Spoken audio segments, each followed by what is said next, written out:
예레미야 40장 이 내용을 통해서 보면 이제 예루살렘 성은 이제 함락이 되었어요. 그리고 패망 이후에 지금 남은 자들에 대한 그런 어떤 사역을 진행하는 지금 두 사람, 한 사람은 예레미야가 등장하고 또 한 사람은 이제 그드랴가 등장을 하고 있어요. 그런데 이 두 사람을 중심으로 해서 이제 여러 가지 문제 속에서 상황을 잘 분별해서 이제 어떤 것을 선택할 것인가에 대한 그런 기로에서 예레미야 선지자는 앞길에 놓여 있는 그 두 길 가운데 넓은 길을 마다하고 좁은 길을 택한 자, 이제 많은 그런 어떤 존경받는 그런 사람들에게 많은 존경을 받는 그 길, 평안하고 안락한 그 길을 이제 택하지 않고 고난의 길, 그리고 어려운 길, 심지어는 좀 죽임을 당할 수도 있는 그런 아주 어려운 길을 택한 이유는 다른 것이 아니에요. 육신의 안락함을 쫓는 것이 아니라 자기에게 남은 그런 사명의 길을 택한 그런 내용을 이제 주저없이 아주 단번에 선택했던 그런 내용을 우리가 지난 시간 이 예레미야의 그런 두 길에 선택하는 그 내용을 우리가 살펴봤습니다. 자, 그런데 오늘 등장하고 있는 이 한 사람이 있는데 그 사람이 바로 그드랴예요. 이 그드랴를 중심으로 이제 남은 사람들이 한둘 이렇게 계속해서 모여와서 꺼져가는 그런 민족을 향해 마지막 재건할 수 있는 그 기회가 있는 줄로 생각하고 그드랴를 중심으로 모이는 자들이 국내 유민뿐만 아니라 국외로 흩어졌던 그 유민들이 다 모이는 그때에 이제는 지도자의 이런 오판으로 말미암아 자신도 죽고 그리고 민족에 재건할 수 있는 마지막 희망의 불씨마저 꺼트리는 어리석은 그런 판단이 오늘 본문에 소개가 되고 있습니다. 그래서 오늘 본문 말씀을 통해서 그드랴에게 이르니라고 하는 이런 제목으로 우리가 은혜를 나누고자 합니다. 자, 7절 내용을 통해서 보면은 이제 7절에서 10절까지 이 내용은 국내 유민들이 몰려와서 이제 나라를 재건하려고 하는 그 시도가 소개가 되고 있죠. 그 중에 7절 내용을 보면은 들에 있는 모든 지휘관과 그리고 그 부하들이 바벨론 왕이 아히감의 아들 그드랴에게 그 땅을 맡기고 남녀와 유아와 바빌론에 사로잡히지 아니한 빈민을 그들에게 위임하였다 함을 듣고 그랬습니다.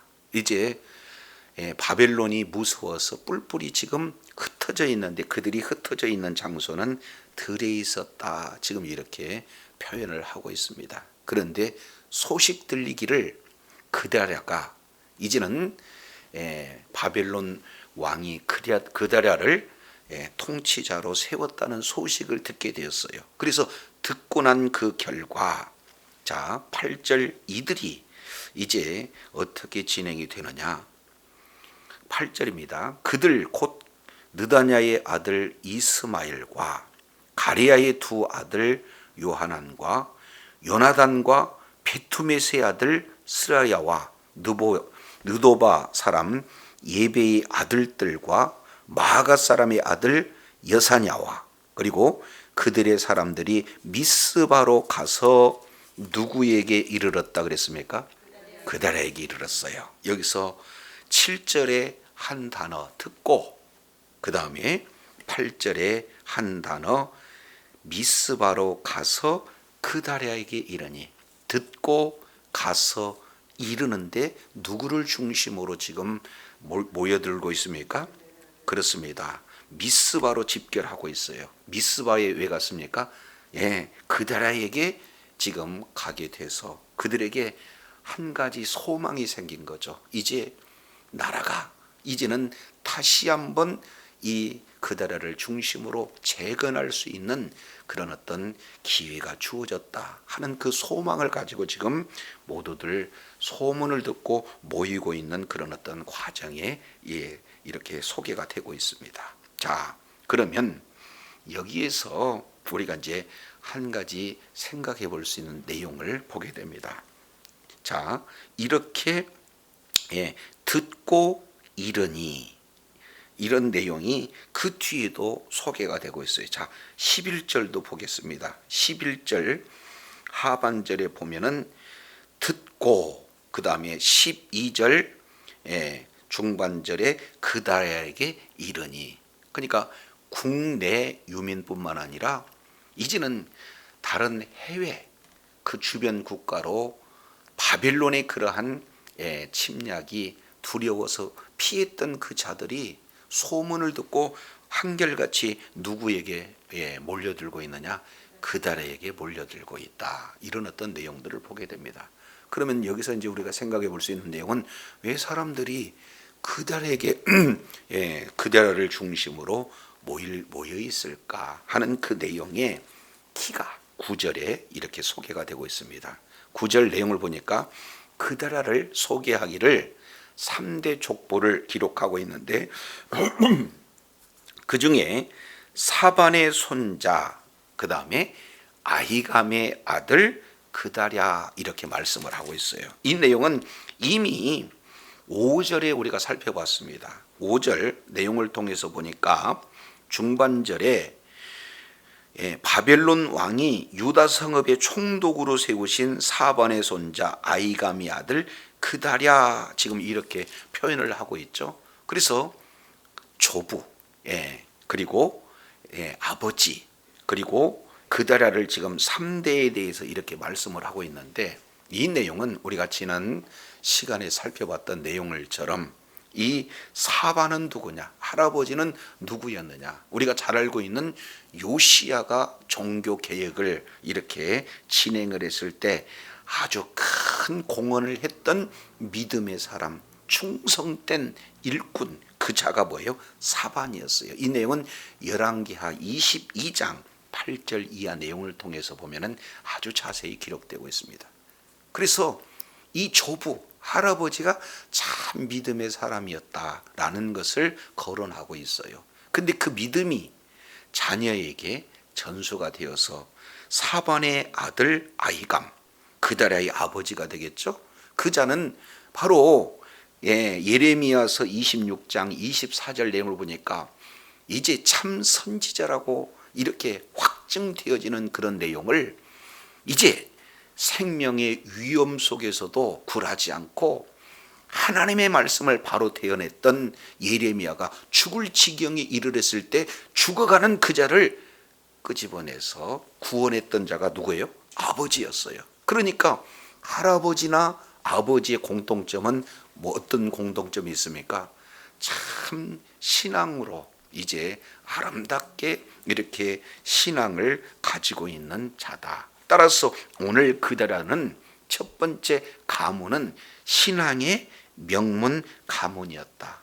말씀에 충실한 그런 가문이었다라는 사실을 볼 수가 있어요. 그렇기 때문에 이제는 바벨론 왕이 봐도 덕망이 있고, 그리고 뭡니까? 많은 사람에게도 존경받을 수 있는 그런 리더자의 가문에서 탁월한 그런 리더십이 있다라고 이제 확정할 수 있기 때문에 그다라를 세웠다는 거고, 동시에 이제 유민들이 각각 흩어져서 숨어 살던 그 자들이 그다라에게 이렇게 몰수의 소문을 듣고 국내뿐만 아니라 국외에서도 몰려들고 있는 사실을 통해서 보면은 참 믿을 만한 그런 지도자다, 존경받을 수 있는 지도자다라는 것을 우리가 본문을 통해서 살펴봅니다. 우리 역시 마찬가지로 늘 하나님의 관계가 굉장히 중요합니다. 그래서 하나님의 말씀에 신실하고 충성된 그런 어떤 증인이 되어야 되지만 동시에 뭐예요? 많은 믿음의 사람들에게도 그리고 아직 불신자에게도 덕망 있는 그러게 존경받는 그런 자리에 있어야 됨을 우리가 그데라를 통해서도 살펴볼 수가 있어요. 그래서 그데라를 중심으로 꺼져가는 그런 이 불빛이 이제 희미하게나 이제 남을 수 있는 희망의 끈을 이렇게 가지고 민족을 다시 한번 국가를 재건하겠다고 몰수히 몰려드는 이런 상황 가운데 놓여 있어요. 자, 그래서 그다라는 이렇게 신실한 이제 신앙의 명문 가정의 출신이고 많은 사람들에게 이렇게 신뢰할 수 있는 인품의 소유자였다라는 사실을 볼 수가 있습니다. 자, 그런데 두 번째 내용을 통해서 본 9절에 첫 번째 그들과 상봉하면서 이 메시지를 통해서도 우리가 살펴볼 수 있는 내용입니다. 자, 9절 보시죠. 9절 내용을 보니까 사반의 손자 아이감의 아들 그다랴가 신앙의 명문가죠. 그들과 그들의 사람들에게 맹세하며 이르되, 첫 번째입니다. 너희는 갈대아 사람들을 섬기기를 두려워하지 말라. 두 번째 메시지예요. 이 땅에 살면서 바벨론 왕을 섬기라. 이렇게 말씀을 하고 있어요. 그래서 두려워하지도 말고 그리고 바벨론 왕을 섬겨라. 그리하면 너희에게 유익하다라는 이 내용을 말씀하고 있어요. 동시에 나는 미스바에서 거하면서 우리에게로 오는 갈대아인을 뭐하겠다?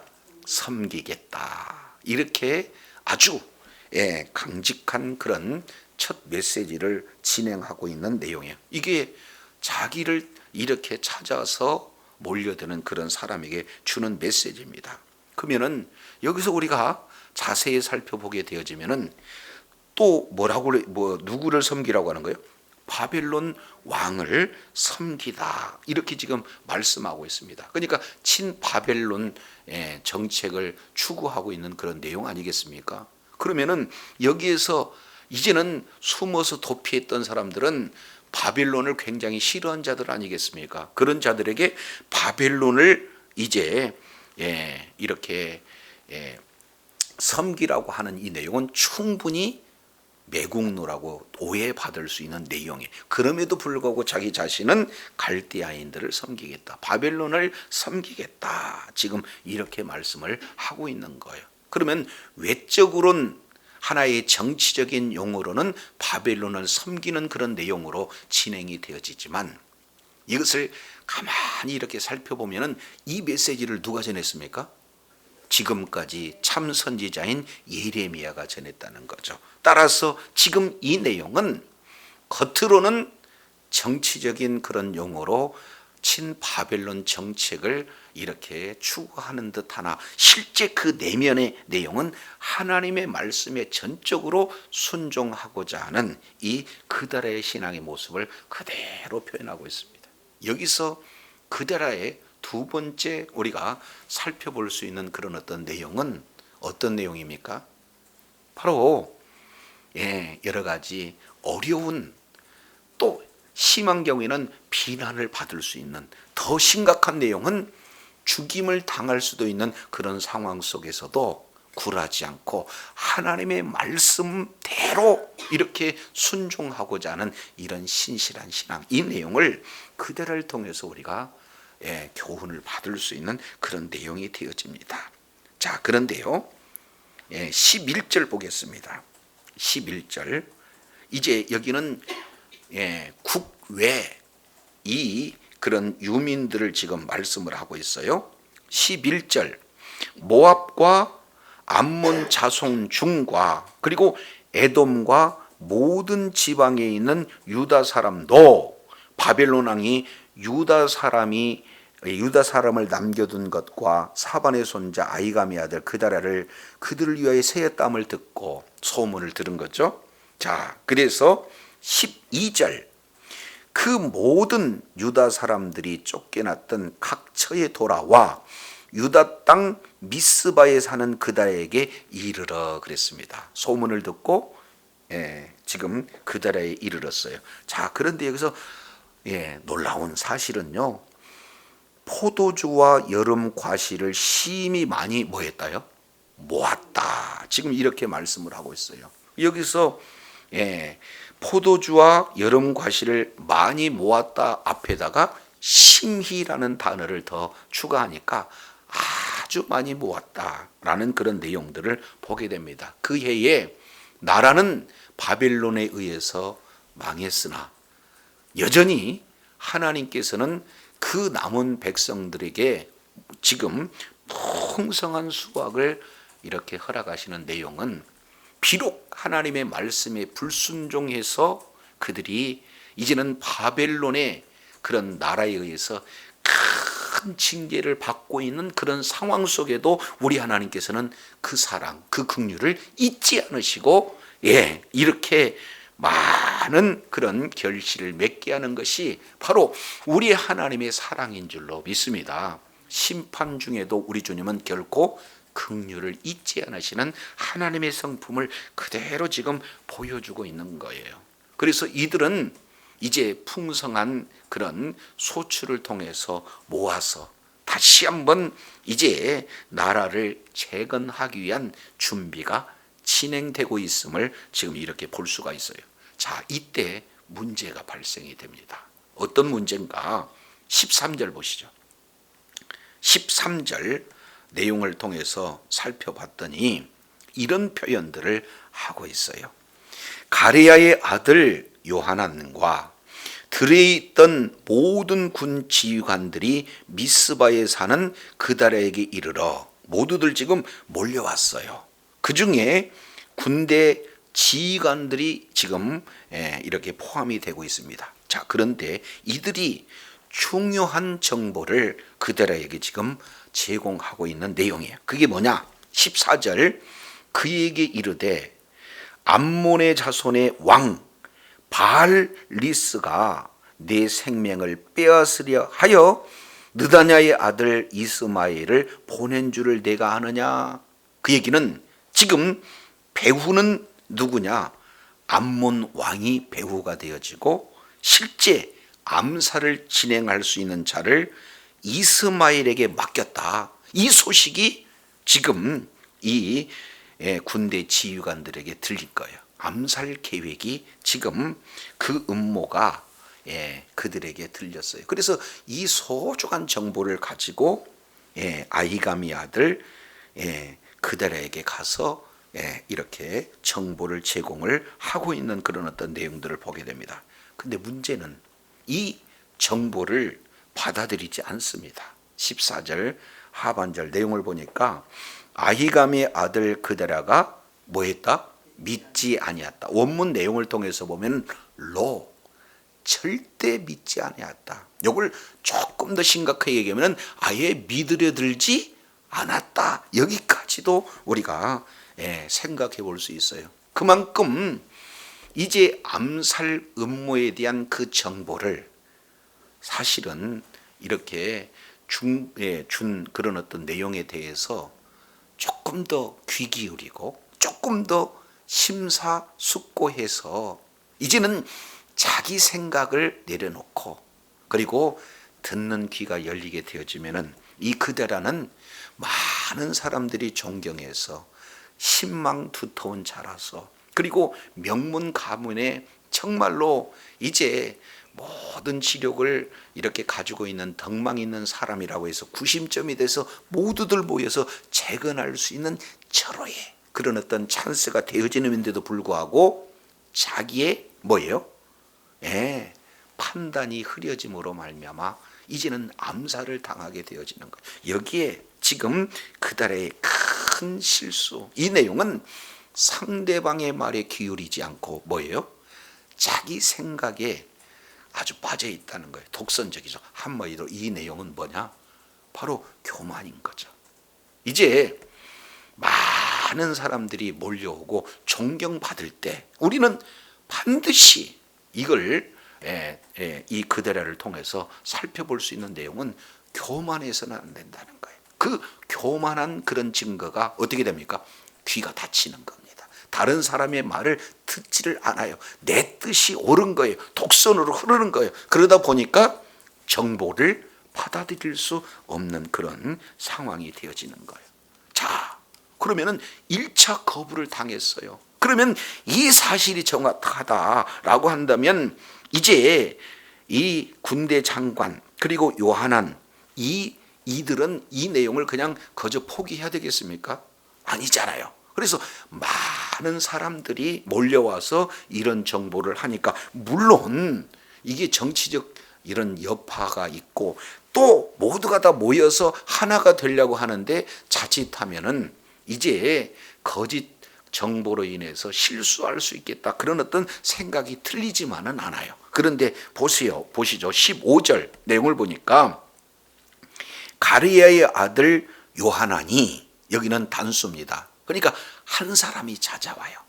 그 중에 대표 지도자 한 사람이 가르야의 아들 요하난인데 그가 지금 그들에게 살고 있는 미스바에 찾아옵니다. 그리고 그들에게 비밀이 말하니까 이때는 뭐예요? 1대1로 비밀 회동을 갖게 되는 거죠. 그러면서 청하노니 간곡하게 다시 한번 얘기합니다. 왜?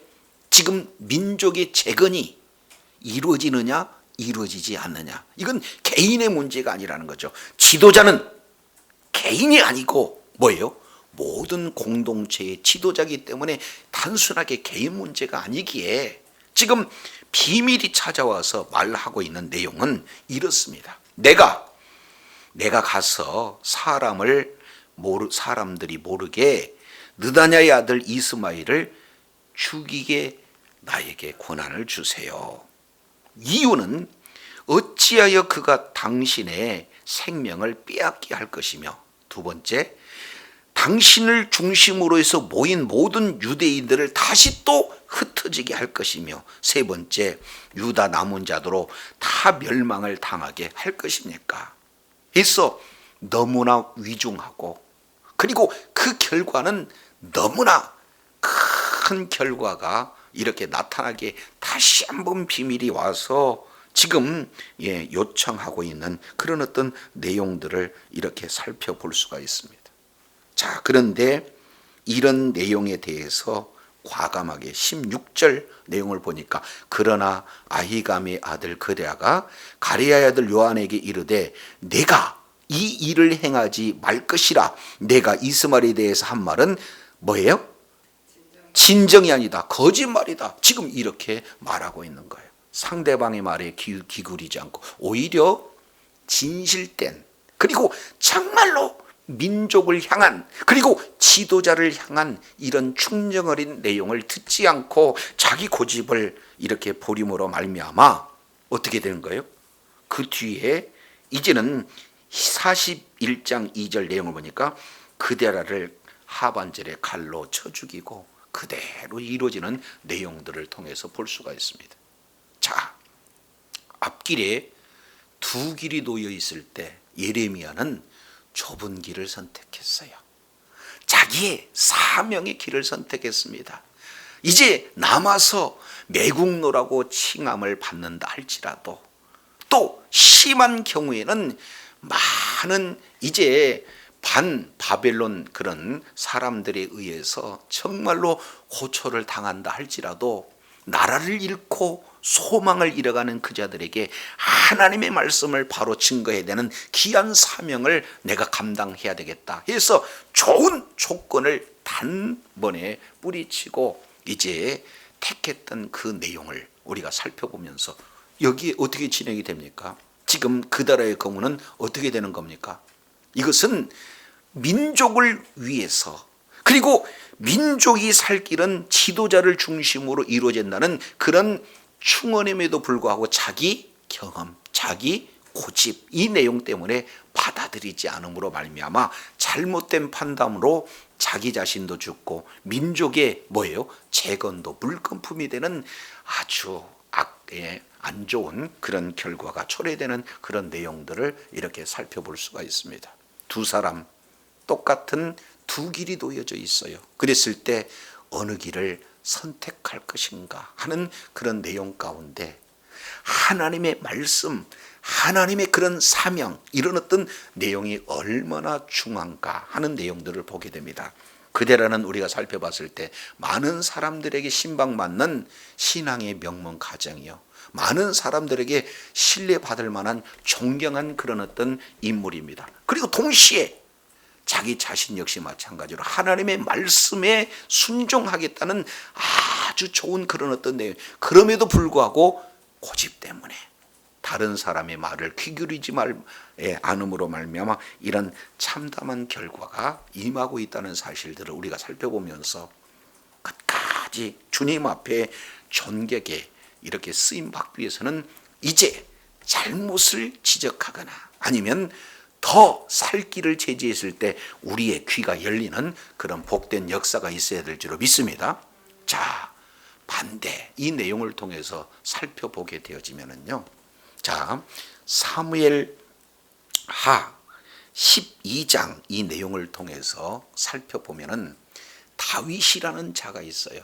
당시 가장 강력한, 이를테면은 그 권력을 가지고 있는 자가 다윗 아니겠습니까?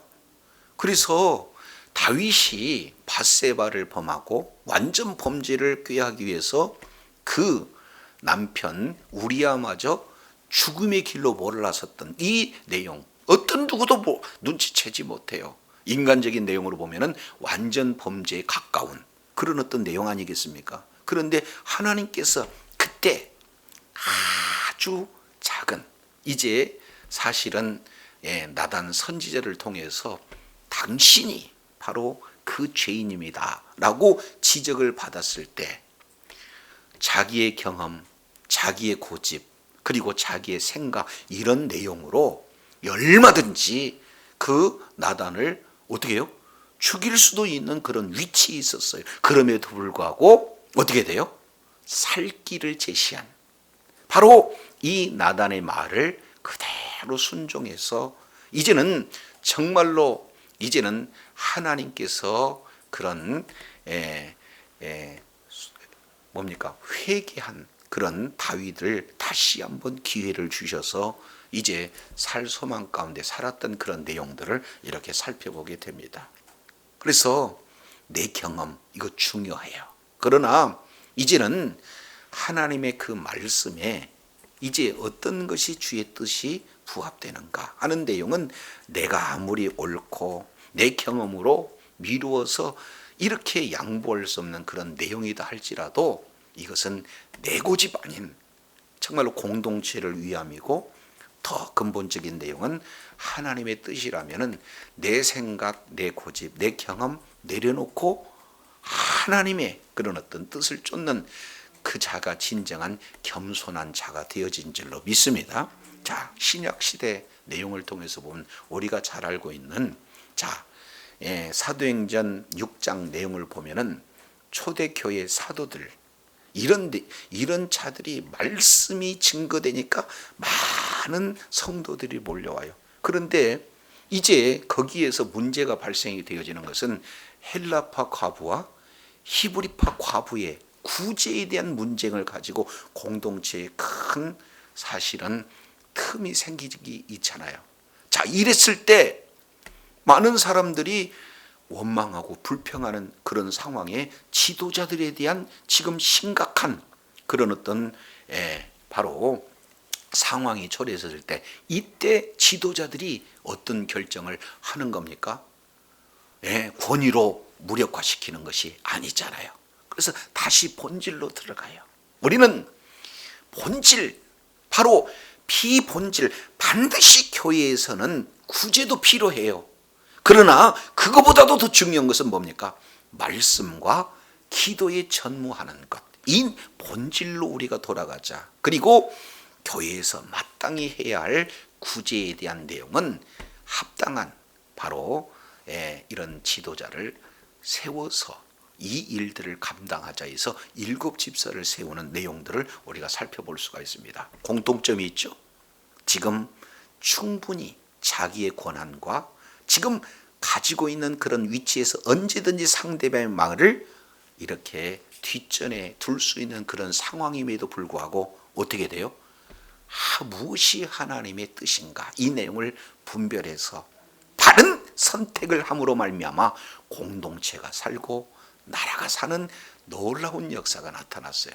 오늘 보니까 가문도 뛰어나요. 성품도 아주 존경만을 할 수 있어요. 그러나 이제 그 상대방의 말에 심사숙고하지 아니하고 자기 고집에 치우친 그 결과 이제는 죽임을 개인적으로도 당할 뿐만 아니라 이제는 민족의 재건의 꿈이 물거품화되는 아주 지도자로서 잘못 판단의 결과를 이렇게 살펴볼 수가 있습니다. 두 판단의 결과, 예레미야처럼 하나님의 뜻이라면 손해가 된다 할지라도 그 길을 택함으로 말미암아 하나님 앞에 존귀하게 쓰임받는 그런 자리에 있을전정, 오늘 그대로처럼 모든 조건을 다 갖췄지만 이제 하나님의 뜻과 반대되는 자기의 고집으로 진행하는 결과 어리석은 그런 판단을 우리가 살펴보면서 주님 오시는 그날까지 우리에게 놓여진 두 길이 있어요. 이 길 가운데 늘 우리가 선택해야 할 그 기준, 이 내용을 이제 한 군데 보고 마치겠습니다. 신명기서 30장 내용을 통해서 19절에 내가 오늘 천지를 불러 너희에게 증거를 삼노니 내가 생명과 사망 그리고 복과 저주를 네 앞에 두었다. 두 길이 우리에게 이미 놓여졌다는 거예요. 그런데 하나님께서 우리에게 요구하는 것은 너와 네 자손이 살기 위해서 뭐를 택해라? 생명을 택하고 내 하나님 여호와를 사랑하고 그의 말씀에 순종하여 그에게 뭐 해라는 거예요? 복종해라. 그것이 내 생명이고 내 장수다. 이렇게 우리 주님이 말씀하고 있어요. 저와 여러분이 택해야 할 그 길은 하나님을 사랑하는 것. 다른 말로 하나님을 사랑한다는 것은 그의 말씀에 순종하는 것. 그리고 그 순종을 넘어서 그의 말씀에 뭐 하는 거예요? 아주 딱 붙어 있는 그런 어떤 자리에 있음으로 말미암아 끝까지 하나님이 허락하신 생명과 하나님이 허락하신 분복을 삶 속에 적용해서 하나님 앞에 존귀하게 있음 받는 주의 사랑하는 자녀들이 다 되시기를 예수 이름으로 축원합니다. 기도하겠습니다.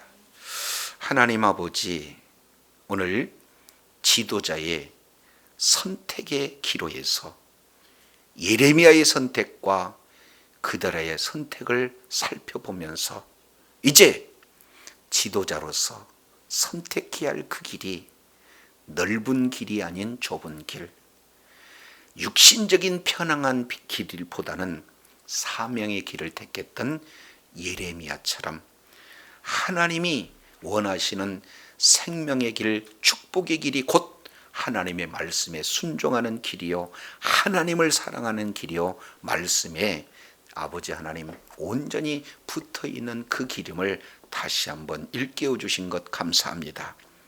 신앙의 명문 가정이고 신망이 두터운 존경받는, 그리고 이제는 말씀대로 순종하고자 하는 그런 내용이다 할지라도 이제는 하나님의 말씀을 이렇게 증거하고자 하는 그런 이제 충정어리는 그런 충고를 외면하고 끝까지 자기 고집을 진행함으로 말미암아 무리한 그런 판단으로 자기 자신뿐만 아니라 민족의 공동체에도 큰 영향력을 행사하는 지도자의 그 선택, 그레다의 선택을 우리가 살펴보면서 이제 열린 아버지 하나님의 귀가 되게 하여 주옵소서. 분별력 있는 그런 지혜자가 되게 하여 주옵소서. 그래서 하나님의 말씀을 통해서 분별하고 주의 뜻을 이루는데 끝까지 존귀하겠음 맞는 복된 자리에 있게 하여 주시옵소서. 그래서 바른 선택, 우리 주님이 인정하는 선택의 길을 걸음으로 말미암아 하나님께 영광 돌리고 끝까지 존귀하겠음 받는 주의 사랑하는 자녀들 다 되게 하여 주옵소서. 우리 구주 예수 그리스도 이름으로 기도드립니다. 아멘.